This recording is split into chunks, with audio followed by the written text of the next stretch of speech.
Assalamualaikum warahmatullahi wabarakatuh. Selamat pagi, siang, sore, malam semuanya. Kembali lagi dengan saya Nazwa Putri Sroja dengan NIM C1C023107 dari Prodi Akuntansi Fakultas Ekonomi dan Bisnis. Pertama-tama saya panjatkan puji syukur atas Allah Yang Maha Kuasa, karena berkatan rahmatnya lah saya dapat menyelesaikan tugas video perpajakan 2 ini. Yang saya hormati Bapak Dr. Wirmi Eka Putra, SEMSI, dan Ibu Dr. Wiwi Ciswianti, SEAKMM, selaku dosen mata kuliah perpajakan 2, serta para penonton yang saya banggakan. Kali ini saya akan mempresentasikan tentang PPh Pasal 23 dan PPh Pasal 26. Yang pertama, kita masuk pada PPh Pasal 23, yaitu atas jasa, modal, dan hadiah.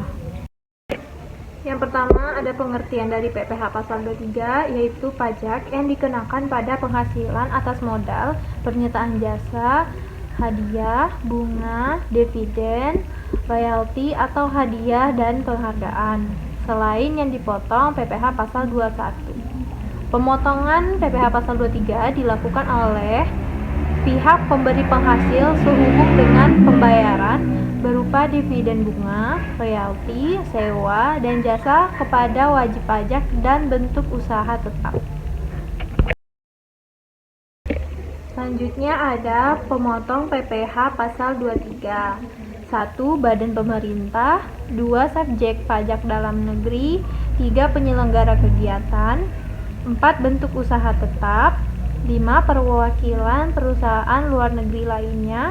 6. Orang pribadi sebagai wajib pajak dalam negeri. Uang telah mendapat petunjuk dari Direktur Jenderal Pajak untuk memotong pajak PPh Pasal 23. Selanjutnya ada pun objek pemotong PPh Pasal 23, yaitu dividen, yaitu penghasilan dari kepemilikan saham.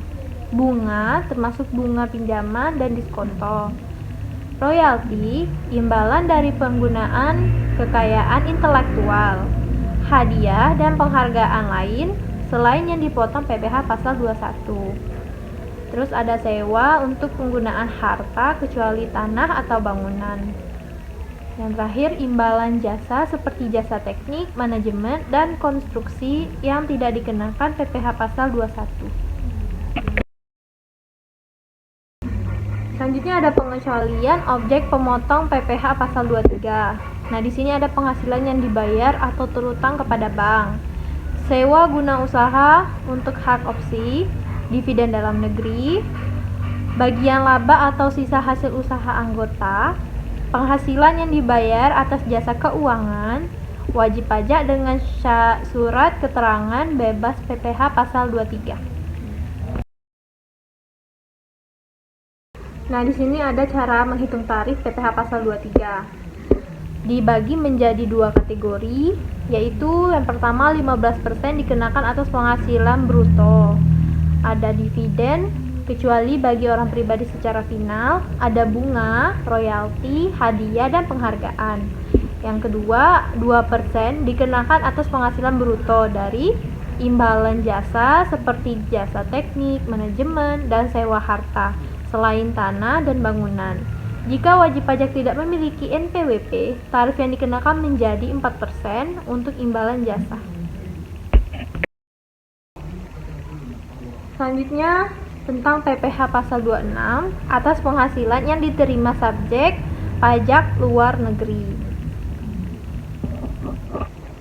Nah, yang pertama yaitu ada pengertian PPh Pasal 26 merupakan pajak yang dikenakan atas penghasilan yang diterima wajib pajak luar negeri dari Indonesia. Bentuk penghasilannya bisa berupa gaji, bunga, dividen, royalti, dan sejenisnya. Menurut Undang-Undang Nomor 36 Tahun 2008, PPh Pasal 26 adalah pajak penghasilan yang dikenakan atas penghasilan yang diterima wajib pajak luar negeri dari Indonesia selain untuk bentuk usaha tetap atau BUT di Indonesia. Selanjutnya ada objek pajak untuk PPh pasal 26. Nah, objek pajak PPh pasal 26 ini mencakup penghasilan yang diterima oleh wajib pajak luar negeri atau WPLN dari Indonesia yang tidak terikat dengan bentuk usaha tetap atau BUT. Objek tersebut meliputi dividen, bunga, royalti, sewa, imbalan jasa, hadiah dan penghargaan, penghasilan dari penjualan harta. Nah, ada tarif PPh pasal 26 berdasarkan Undang-Undang PPh nomor 36 tahun 2008. Objek pajak tarif dan dasar pengenaan pajak PPh pasal 26 adalah sebagai berikut. 20% dan bersifat final dari bruto atas dividen, bunga termasuk premium, diskonto, dan imbalan sehubungan dengan jaminan pengembalian utang. Yang C, royalti, sewa, dan penghasilan lain sehubungan dengan penggunaan harta. Yang D, imbalan sehubungan dengan jasa, pekerjaan, dan kegiatan. Yang E, hadiah dan penghargaan. Yang F, pensiun dan pembayaran berkala lainnya. Yang G, premi, sewa, dan transaksi lindung nilai lainnya. Dan atau yang H, keuntungan karena pembebasan hutang. Nah, untuk rumusnya yaitu penghasilan bruto dikali dengan 20%. Selanjutnya 20% dan bersifat final dari perkiraan penghasilan neto atas A, penghasilan dari pengalihan atau penjualan harta di Indonesia dengan nilai lebih dari 10 juta untuk setiap jenis transaksi. Yang B, premi asuransi yang dibayarkan kepada perusahaan asuransi luar negeri. Dengan rumus, penghasilan bruto dikali dengan perkiraan penghasilan bruto dikali dengan 20%. Selanjutnya 20% dan bersifat final dari penghasilan kena pajak sesudah dikurangi dengan pajak dari BUT di Indonesia, kecuali penghasilan tersebut ditanamkan kembali di Indonesia dengan syarat A, penanaman kembali dilakukan atas seluruh penghasilan kena pajak setelah dikurangi dengan PPh. B, dilakukan dalam tahun berjalan atau selambat-lambatnya tahun pajak berikutnya. Yang C, perusahaan baru didirikan yang berkedudukan di Indonesia sebagaimana dimaksud pada angka. Yang D, tidak melakukan pengalihan atas penanaman kembali tersebut sekurang-kurangnya 2 tahun sesudah perusahaan tempat penanaman dilakukan mulai beroperasi komersil. Nah, untuk rumusnya, penghasilan bruto dikali dengan perkiraan penghasilan bruto lalu dikali dengan 20%. Materi yang telah saya sampaikan tadi dapat disimpulkan PPh pasal 23 merupakan pajak yang dikenakan pada penghasilan tertentu yang diterima oleh wajib pajak dalam negeri seperti royalti, dividen, bunga sewa, dan jasa. Tarifnya itu bervariasi antara 2% hingga 5%, 15% tergantung jenis penghasilan dan status penerima. Pihak yang membayar penghasilan bertanggung jawab memotong dan menyetorkan pajak tersebut.